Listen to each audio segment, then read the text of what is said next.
ага дегенде.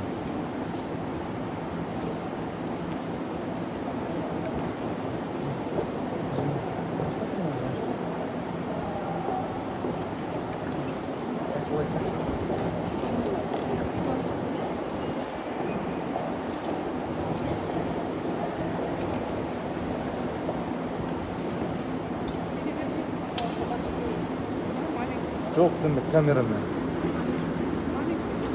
О, чоң апарат.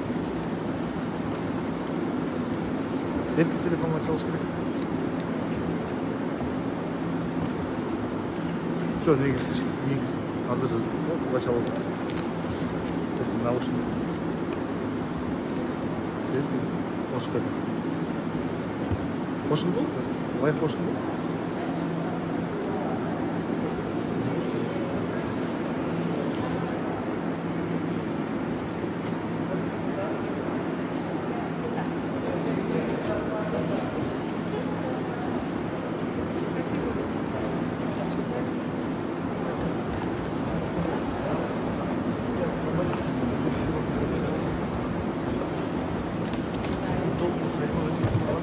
Атандашlıkta olduğumuz айтасың.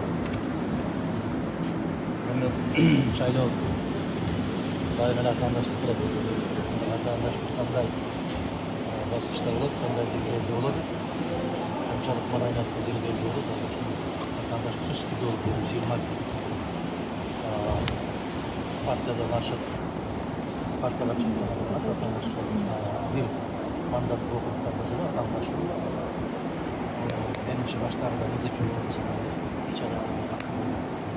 Административдік ресурс, добуш сатып алуу фактылары мурдагы шайлоого салыштырмалуу кандай болду? Эгер бийлик каалаган болсо, добуш сатып алуулар канчалык бийликке жар салып битирбасын казып болсо, ол канга сиңип калды. Бирок бираз сапарга элибиздин саясий деңгейи көтөрүлүп, руханий дүйнөсү байыганса, көптөгөн нерселерден башталды. Жакшы көрүнүш, Кудай кааласа, ара-кара бул өтө чоочун жамаатчылыктагы мыйзамдагы административдик дегенде эми сөз түрдө болуп келип болбойт. Себеп кандайдыр бир мамлекеттик телекаражаттар, массалык маалымат каражаттары аркылуу каймана булдук коюу, олтуруп калыш азыркы бийликтин адатына айланып жакшы эмес. Баягы бийликке караш байкабай калат деген нерсе жакшы бар, байкоолор бөлүп. Экинчи Москвага мүчө ошо Россияда кыздар экинин алдында өзү жоопкерчилигин экөөбүздүн сездик. Тилекке каршы административдик деген сөз ушундан байкалат. Ар кандай көзгө көрүнбөгөн Кудай кааласа, баары бүткөндөн кийин ар бир мамлекеттик ишканада тийиштүү бааланат. Бул жолку парламенттик шайлоону уюштуруудагы эң башкы жетишкендиктери жана кемчиликтери деп сиз кайсыларды айтат элеңиз? Башкы жетишкендиктер коомдун талабы кандай болсо ошого жараша. Коомдун талабы ушул болду, жанагындай будун чаңга түшпөстөн алдын жумдарды баары жоготобуз, токтотобуз дегенде менде кабар бар. Кийинки айылдарда ушул аксакалдар топтолуп, жаштар топтолуп, биздин айылга ким акча сунуш кылган болсо ошону баары кууп чыгабыз дегендерге чейин текишти. Аябагандай сонун көрүнүш. Кудай кааласа ушундай элдин ушундай өлкөнүн келечеги бар. Демилге астынан чыгып атат.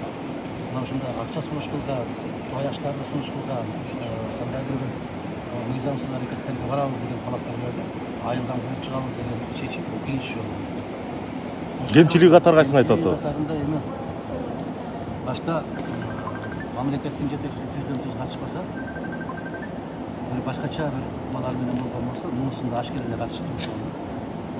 Айрыкча коопсуздук кызматы бул бир учурда эле өкмөттүн дагы басма сөз катчысына айланды, мамлекеттин жетекчисин да басма сөз кызматына айланды. Ошол эле учурда Борбордук шайлоо комиссиясынын дагы кээ бир ыйгарым укуктарын өздөрүнө тартып алганга аракет жасап көрүшөт. Бул жолку шайланып келе турган парламенттин алдында эң чоң аткарып турган кайсы маселелер, кайсы иштер турат деп ойлойсуз? Парламенттің биринчи милдети аябагандай төмөн деңгээлге түшүп кеткен парламенттин калк алдындагы кадыр-кадырын көтөрүшү. Парламенттин сабатсыз кандайдыр эмнелер гана деп айтпады. Ушул парламентти түзгөн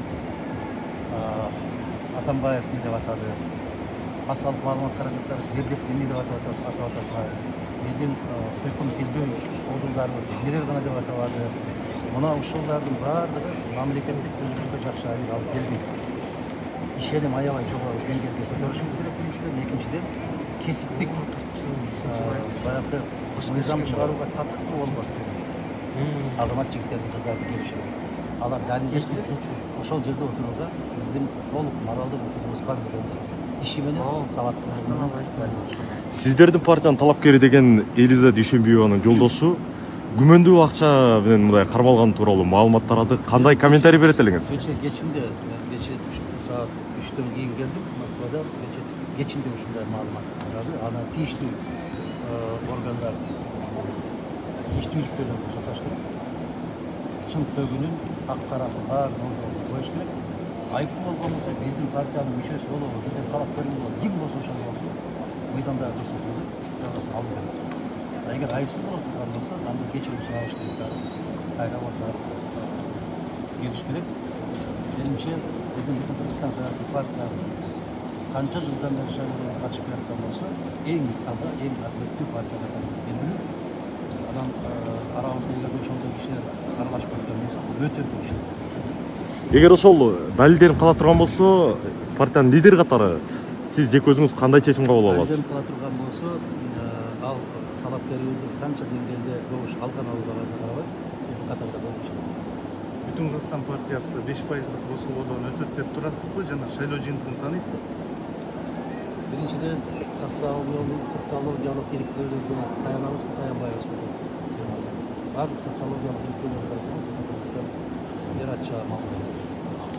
5%-лык космону жаратканын билдирүүнүн элдин болбосу менен биз ошол 21 партиянын ичинен биринчилерден болуп келебиз деп ишеничибиз дагы бар. Ага жөн эле өткөн жокпуз.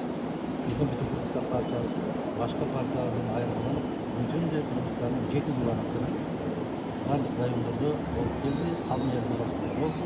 Бизге белгилүү. Элдин маанайы да, элдин каалоосу да, элдин талабы да. Мүмкүн башкача жыйынтык болсо, шайлоо жыйынтыгын тааныбайчы.